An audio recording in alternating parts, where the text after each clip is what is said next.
Aqui é a Janaína, professora de Física, e hoje nós vamos conversar sobre o capítulo de Lei de Ohm, potência e consumo de energia elétrica. Então, primeiro de tudo, nós vamos primeiro conversar sobre quando a gente vai utilizar esse tipo de conteúdo no nosso dia a dia, que é extremamente importante, né, a gente ter essa noção. Então, no nosso cotidiano, são várias as situações onde o conhecimento de física pode nos ajudar a tomar decisões. E uma dessas situações é na escolha de uma lâmpada elétrica quando a gente for colocar em nossas residências, tá? Então, aqui nós temos a primeira, que é a lâmpada incandescente, e depois nós temos a lâmpada fluorescente, ok? Então, numa situação bem simples, como escolher entre uma lâmpada fluorescente e incandescente, ou as duas, se for necessário, né? Necessitamos de um conhecimento de física para compreender o seu comportamento elétrico, ou seja, qual vai ser a diferença entre essas lâmpadas, tá? Então, no final, o motivo acaba sendo mais econômico. Por quê? A primeira lâmpada, a incandescente, ela emite luz através de uma corrente elétrica que passa por esse fio que está bem no centro da lâmpada, que é um filamento de tungstênio. Então, esse fio aquece e aí gera a luminosidade. Já a lâmpada fluorescente, a luz é emitida através de um gás, tá? Então, a maior parte da energia fornecida por essa lâmpada é transformada em luz. E quando a gente pode utilizar, né? Quando a gente vai na loja comprar a lâmpada, qual é a melhor opção? Lembrando que a gente está falando sobre economia, né? Então, a melhor é escolher a fluorescente, porque a fluorescente, a vida útil, ela pode chegar até 8.000 horas, enquanto a incandescente tem um limite de 1.000 horas, certo? Então, aí é mais para vocês terem uma noção de qual é a diferença entre a lâmpada incandescente e a lâmpada fluorescente, o seu funcionamento, né, e a economia. Então, vamos lá, agora, falar sobre os aparelhos elétricos, tá? Aparelhos elétricos, a corrente elétrica transforma a energia potencial elétrica em outras formas de energia, principalmente a térmica e a mecânica. E a quantidade de energia transformada que pagamos às concessionárias de energia elétrica no nosso estado. Então, vamos lá. Aqui nós temos 3 exemplos de transformação de energia elétrica em térmica ou mecânica. A primeira é a energia elétrica se transformar em energia térmica, como vocês podem ver, é o chuveiro elétrico e o ferro elétrico, tá? E transformação em mecânica, nós temos o ventilador, né? Quando a hélice começa a se movimentar ali, nós temos a energia mecânica.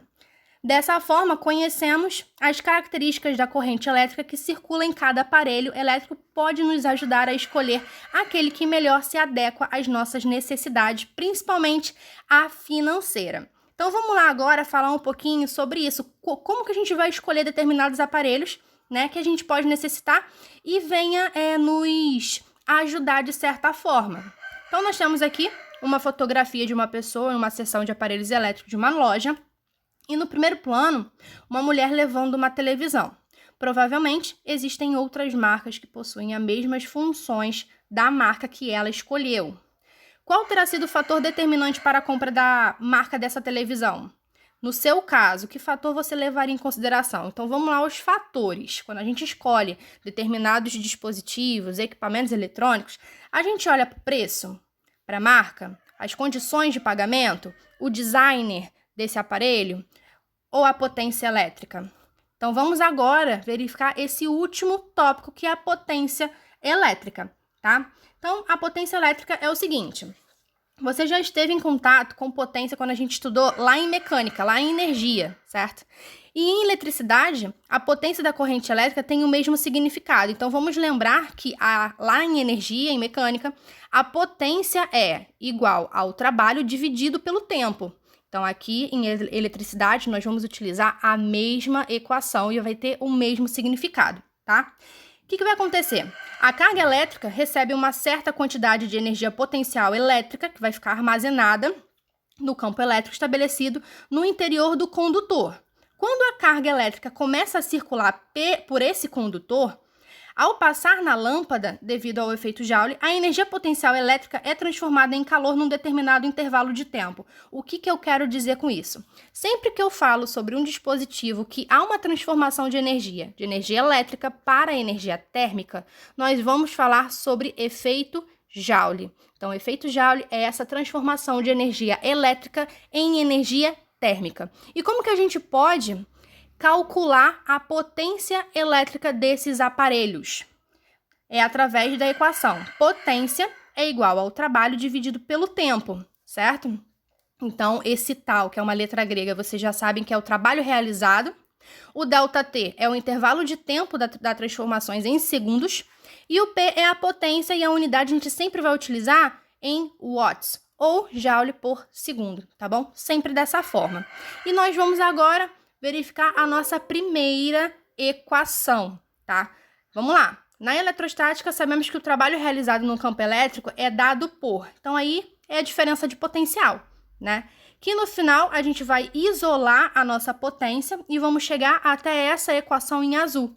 Potência é igual a U, que é a nossa voltagem, vezes o I, que é a corrente elétrica. Nós vamos utilizar essa equação sempre para quando nós considerarmos a corrente elétrica constante, tá? Então, em uma questão, se a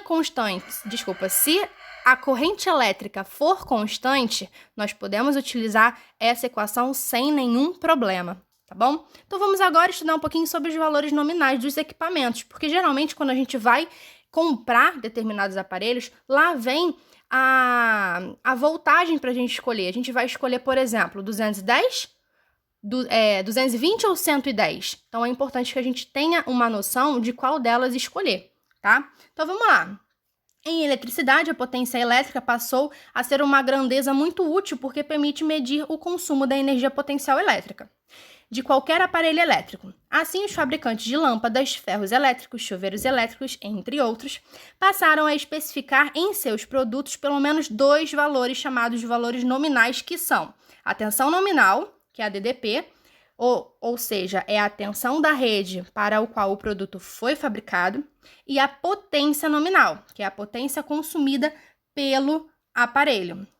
Então, ao colocarmos um aparelho em funcionamento, devemos observar que... Então, esse é um ponto super importante, pessoal, porque é o seguinte... Vamos supor que na nossa casa, né, a rede elétrica fornecida seja de 220 e o aparelho que eu comprei seja de 110. O que vai acontecer? Então, prestem bem atenção, porque agora vai ser a explicação, tá? Se a rede elétrica no qual o aparelho vai ser ligado representa uma DDP menor do que a DDP nominal do aparelho, este funcionará em condições abaixo do normal. O aparelho funcionará desenvolvendo uma potência abaixo da potência nominal, ou seja, o funcionamento do aparelho é abaixo do normal. Vamos lá, só para fazer um resumo. A minha casa, a rede elétrica é 110 e eu comprei um produto de 220 volts, certo?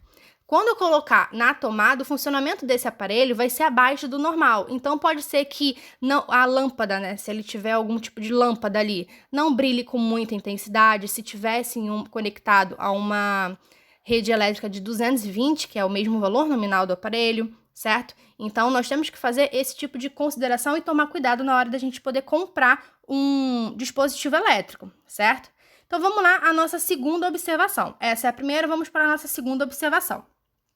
Sendo o DDP da rede elétrica igual a DDP nominal do aparelho, este funcionará em condições normais, ou seja, se a minha casa é 220 e eu comprei um aparelho de 220, o aparelho vai funcionar normalmente, sem nenhum problema, tá? Terceiro, finalmente, se a DDP da rede elétrica for maior que a DDP nominal do aparelho elétrico, este sofrerá superaquecimento, podendo, em função do tempo de funcionamento, fundir, o que significa queimar o aparelho. Então, vamos lá. Na minha casa é 220 e eu comprei um aparelho de 110 volts. A partir do momento que eu conectar na minha rede elétrica, esse aparelho, a partir de um determinado tempo, pode acabar queimando, já que eu estou colocando em uma rede muito maior do que o aparelho suporta, tá bom?